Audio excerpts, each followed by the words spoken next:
Good morning.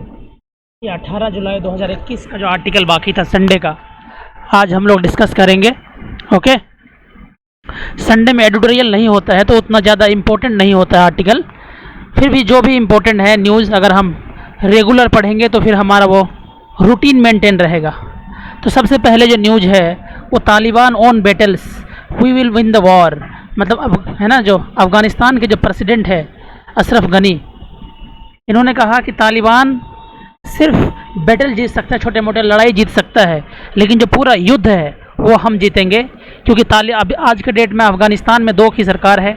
एक तो जो शहरों में है वो अफ़गानिस्तान की जो सरकार है, जो वहाँ पर डेमोक्रेसी इस्टेब्लिश हो चुका है, उसकी सरकार है। लेकिन जो गांव वगैरह में वो तालिबान की कब्जा है। ओके, तो यहाँ पर काफ़ी ज़्यादा लड़ाई चल रहा है, देखते हैं क्या होगा आगे। एक नया क्वाड ग्रुप फॉर्मेशन हुआ है अफगानिस्तान में पीस इस्टेब्लिश करने के लिए। इनमें कौन कौन है? यूएस है, अफगानिस्तान है, पाकिस्तान है, उज्बेकिस्तान है। चलो एक बार हम इसे मैप में देख लेते हैं। तो जो नया एक है पुराना क्वाड ग्रुप, जिसमें है इंडिया, ये है इंडिया है ना, और ये है जापान, इंडिया, जापान, ऑस्ट्रेलिया, और यहाँ से है यूएस, ये है यूएस। चार, ये है पुराना क्वाड ग्रुप, ये है पुराना क्वाड ग्रुप जिसमें यूएस, इंडिया दो हो गए, जिसमें जिनको मिला के क्वाड्रिलेटरल बनता है। एक है जापान और ऑस्ट्रेलिया। एक नया क्वाड ग्रुप बना है। ये क्वाड ग्रुप बना था जो चाइना है, ये जो है साउथ चाइना सी है। साउथ चाइना सी में चाइना अपना दबदबा दिखाता है, कहता है चाइना ये सी हमारा है, जबकि इंटरनेशनल ट्रीटीज़ के हिसाब से सी किसी का नहीं होता है, सी हर किसी का होता है। इसीलिए चाइना को कंट्रोल करने के लिए ये क्वाड ग्रुप फॉर्म हुआ था। आज के डेट में एक नया क्वाड ग्रुप बना, वह है यूएसए। आप देख सकते हैं ये अमेरिका, यूएसए, और यहाँ है पाकिस्तान, अफ़गानिस्तान और उज्बेकिस्तान। इधर है ना, उज्बेकिस्तान, अफ़गानिस्तान, पाकिस्तान और यूएसए मिला के नया क्वाड ग्रुप, ताकि अफ़गानिस्तान में पीस इस्टेब्लिश किया जा सके, शांति बहाली किया जा सके। क्योंकि यहाँ काफ़ी ज़्यादा सिचुएशन ख़राब है, ठीक है। क्योंकि यहाँ पर अभी एक जगह न्यूज़ में था, क्योंकि भारत के एक जर्नलिस्ट था दानिश सिद्दीकी, उनका भी यहाँ डेथ हो गया था। यहाँ एक प्लेस है ना, उस प्लेस का नाम आप याद रखना। यहाँ पर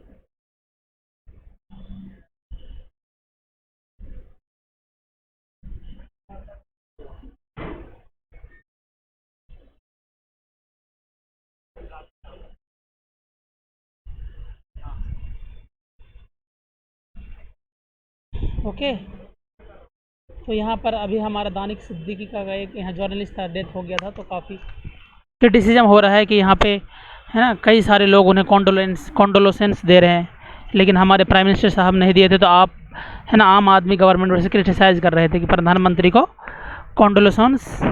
कॉन्डोलेंस देना चाहिए। अब आगे चलते हैं। तो पंजाब में जो सिद्धू साहब है, सिद्धू, वो मतलब नया बनना चाहता है कि हम वहाँ पर एक नया चीफ मिनिस्टर बने। क्योंकि आज के डेट में पंजाब में है captain Amarinder Singh chief minister, और ये है कांग्रेस के बड़े लीडर में से है। पहले ये बीजेपी का नाम कर रहा था, तो बीजेपी वालों ने, तो फिर बीजेपी वाले ने कुछ दिया नहीं, तो कांग्रेस वाले ने दे दिया। कांग्रेस में आ गया, कांग्रेस वाला कुछ वैल्यू नहीं दे रहा है, तो आम आदमी पार्टी का नाम करने लगा। फिर कांग्रेस वाले इसे वैल्यू देना शुरू कर दिया, ठीक है। तो वहाँ के जो अमरिंदर सिंह का कहना है कि भाई जो हमारा फैसला करेंगे, जो चीफ है कांग्रेस के, जो प्रेसिडेंट है ऑल इंडिया लेवल पे, सोनिया गांधी, वही बात मानेंगे। तो चलो देखते हैं क्या होगा आगे। यहाँ देख सकते हैं उत्तर प्रदेश में क्या हो गया, कांवड़ यात्रा कैंसिल, एनुअल कांवड़ यात्रा। क्योंकि सुप्रीम कोर्ट ने कभी एक कन्फ्लिक्ट हो गया था। क्या कन्फ्लिक्ट था? क्योंकि उत्तराखंड गवर्नमेंट ने कहा कि कांवड़ यात्रा कैंसिल, लेकिन उत्तर प्रदेश में पूरा तैयारी हो रही थी कांवड़ की। तो सुप्रीम कोर्ट ने कहा कि भैया आप इस तरह का कन्फ्लिक्ट क्यों है। उत्तर प्रदेश गवर्नमेंट और सेंट्रल गवर्नमेंट को पूछा था सुप्रीम कोर्ट कि जल्दी मुझे जवाब चाहिए, क्योंकि यहाँ पे बहुत ज़्यादा क्या हो रहा है, सिचुएशन ख़राब हो रहा, थर्ड वेव आने वाला है। तो सुप्रीम कोर्ट का कहना है कि आर्टिकल 21, इसमें क्या है, राइट टू लाइफ है। क्या है? राइट टू लाइफ है। तो राइट टू लाइफ के तहत इसको बंद कर दिया गया कि लाइफ ज़्यादा इंपॉर्टेंट है as compare to faith. Article 25 में वैसे फेथ भी है, लेकिन फेथ तो हम तब मानेंगे ना जब बीमार ना हो। अब यहाँ पे लोग मर रहे हैं और आप सेलिब्रेशन कर रहे हैं, इसीलिए सुप्रीम कोर्ट ने क्या कर दिया, बंद कर दिया। ये वाला न्यूज़ है।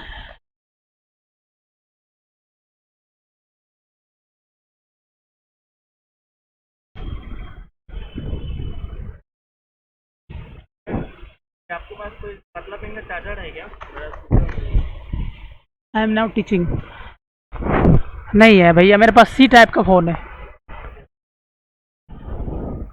सुप्रीम कोर्ट विथ है ना, people to protect civil liberty. Supreme court क्या करेगा, लोगों की जो राइट है, अधिकार है, उसे बचाएगा किसी भी हाल में। क्योंकि सुप्रीम कोर्ट ही क्या है, भारत में जो फंडामेंटल राइट है, फंडामेंटल राइट कहाँ है, सुप्रीम भारत के संविधान के पार्टिकल 3 में है। कहाँ से कहाँ तक, कहाँ से कहाँ तक है, पार्ट 3 में है। कहाँ से कहाँ तक है, 12 से 35 तक।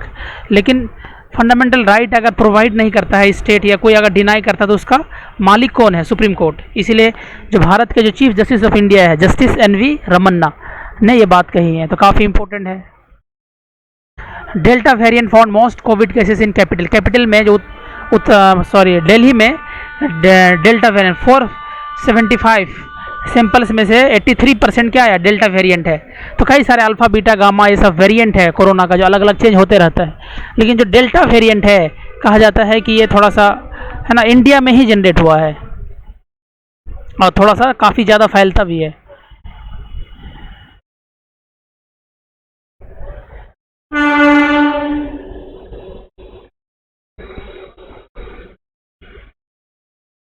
एक देख सकते हैं पाइथन सांप, जो अभी आ गया था metro station, Saket metro station में आ गया था, इसको पकड़ के ले जाया गया है ना। कहाँ पर, वाइल्ड लाइफ SOS 24/7।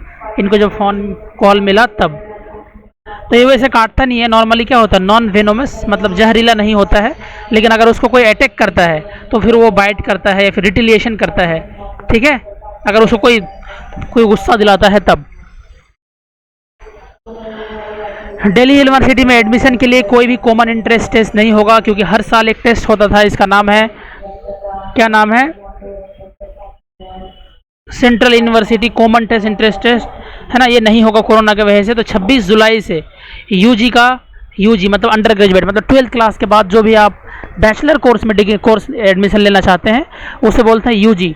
लेकिन जो बैचलर कोर्स कर लेता है, जैसे BTech, bachelor of technology, BBA, bachelor of है ना business administration, BCA, bachelor of computer, तो जो भी 12th के बाद होता है वो सब बैचलर कोर्स है। तो बैचलर कोर्स को हम बोलते हैं यूजी, अंडर ग्रेजुएट।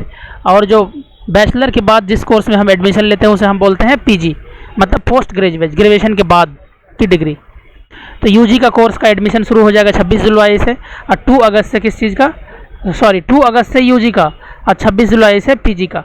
लेकिन कोई भी टेस्ट नहीं होने वाला है, आपके मार्क्स के हिसाब से एडमिशन होगा। ओके।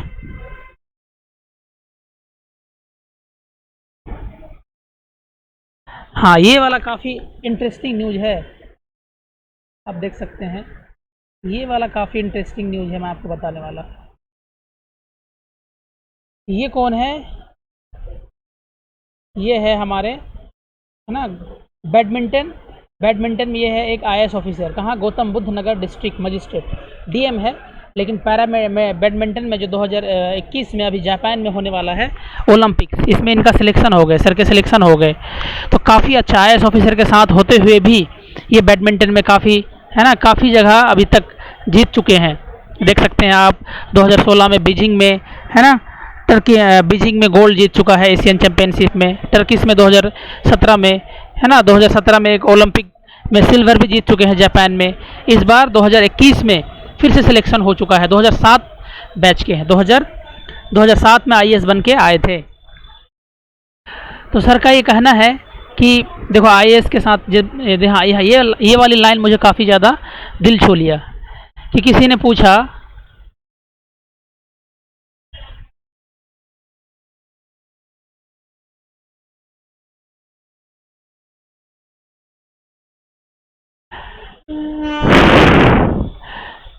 किसी ने पूछा कि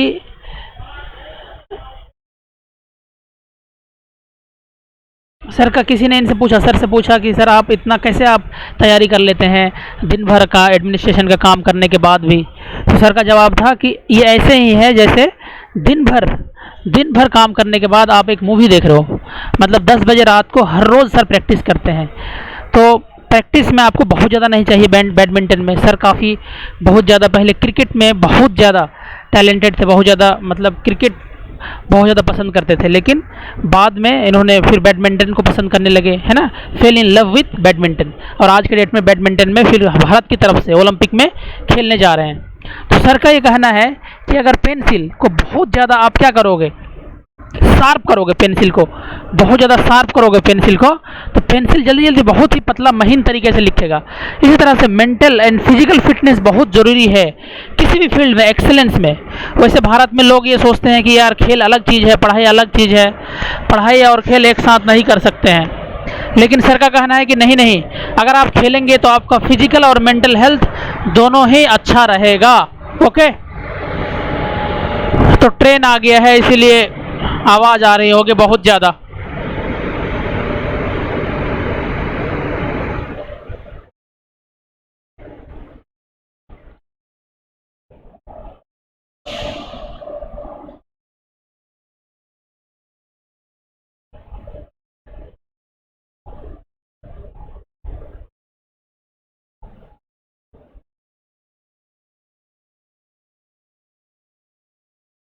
ये है जयराम रमेश, जो कांग्रेस के है ना, एक एमपी है। कहना है कि जो अभी उत्तर प्रदेश में जो ये आया है, उत्तर प्रदेश में जो बिल आया है, योगी गवर्नमेंट ने लेके आया है, उसका क्रिटिसाइज कर रहे हैं। ये कह रहे हैं कि ये जो बिल है ना, बिल में क्या है कि चाइना में सबसे पहले वो क्या था, चाइना में सबसे पहले 1 चाइल्ड पॉलिसी था, फिर कहा कि 2 चाइल्ड पॉलिसी, फिर 3 चाइल्ड। क्यों? क्योंकि वहाँ पे जो पॉपुलेशन है वो एजिंग हो चुका है। इसी तरह से सर का कहना है, जयराम रमेश जो एमपी की कांग्रेस है, कि इकोनॉमिक सर्वे हुआ था 2018-19 में, इसमें कहा गया था भारत में अभी जो पॉपुलेशन है वो जो 30-35 साल के हैं वो आगे चल के हो जाएंगे 40-45 साल के, ये जो 45 या 45 के बीच है, 40 वो हो जाएंगे 60-65 के बीच। मतलब पॉपुलेशन क्या हो जाएंगे, एजिंग हो जाएंगे, एज हो जाएंगे। खुद ही इकोनॉमिक सर्वे में जो गवर्नमेंट ऑफ इंडिया का आया था, कब? 2030 में। और योगी गवर्नमेंट ने अभी क्या लाया, मतलब उत्तर प्रदेश गवर्नमेंट ने क्या लाया अभी, कि भैया है ना, पॉपुलेशन को कंट्रोल करना है।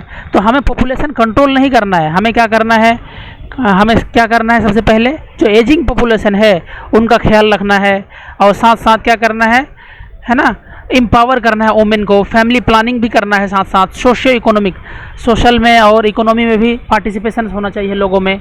ऐसा नहीं कि आप पॉपुलेशन कंट्रोल पे ही ध्यान दो। तो 2022 में इलेक्शन होने वाला, उनसे पहले ये सब डिबेट एंड डिस्कशन होना चाहिए। ठीक है, देखो ये बिल है, बिल जब एक्ट बन जाएगा तभी डिस्कस करो। बिल कितने सारे आते हैं जाते रहते हैं, इम्पोर्टेंट नहीं है।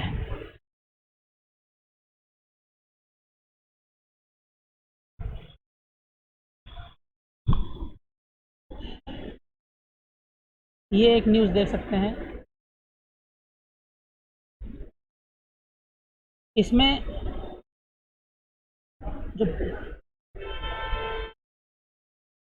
जो कैग है, यहाँ पर देख सकते हैं एक न्यूज़ है, जो कैग है भारत का, कंट्रोलर है ना, controller and auditor general of India. ये एक कॉन्स्टिट्यूशनल बॉडी है। भारत में 3 तरह का बॉडी होता है। कॉन्स्टिट्यूशनल जो भारत के संविधान में खुद लिखा गया था, जैसे कैग हो गया, यूपीएससी हो गया, है ना, इलेक्शन कमीशन ऑफ इंडिया हो गया, ये सब कॉन्स्टिट्यूशनल बॉडी है।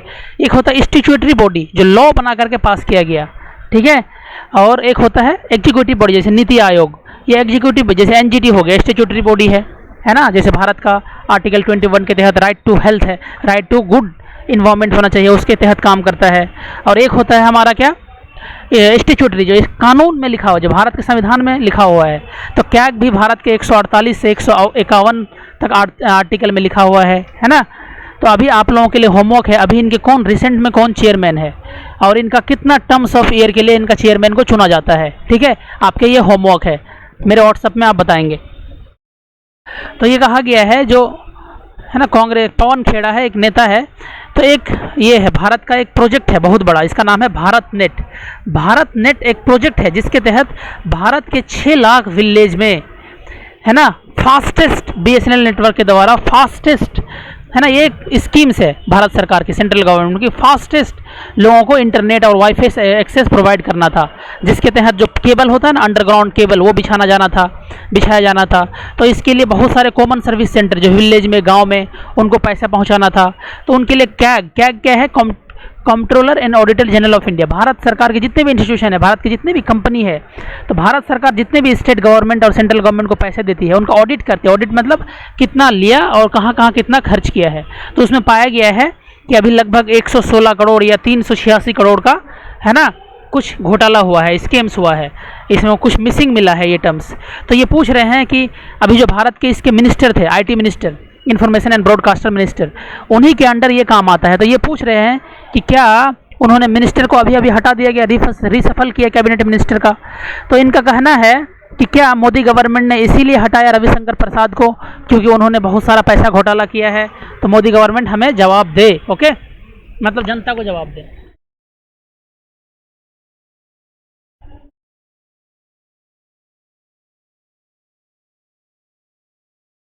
तो नया जो एकेडमिक सेशन शुरू होने वाला है यूनिवर्सिटी का 1 अक्टूबर से। एकेडमिक सेशन मतलब जो यूजी कोर्स है, मतलब 12th के बाद जो एडमिशन लेना चाहते हैं।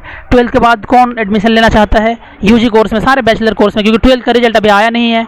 31 जुलाई को या 30 जुलाई को इसका रिजल्ट आने वाला है, क्योंकि इस बार पेंडेमिक की वजह से मैक्सिमम रिजल्ट नहीं आया। तो फिर एडमिशन वगैरह लेने में लगभग 2 महीना है ना, जुलाई, अगस्त, सितंबर, फिर अक्टूबर से क्लास शुरू होगा यूजी का।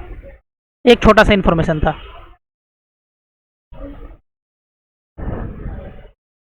तो ये क्वाड ग्रुप के बारे में आपको बता ही दिए थे, यूएस, अफगानिस्तान, पाकिस्तान और उज्बेकिस्तान। ठीक है। दोहा, दोहा कहाँ है आपको दिखा सकते हैं, यहाँ पर देख सकते हैं।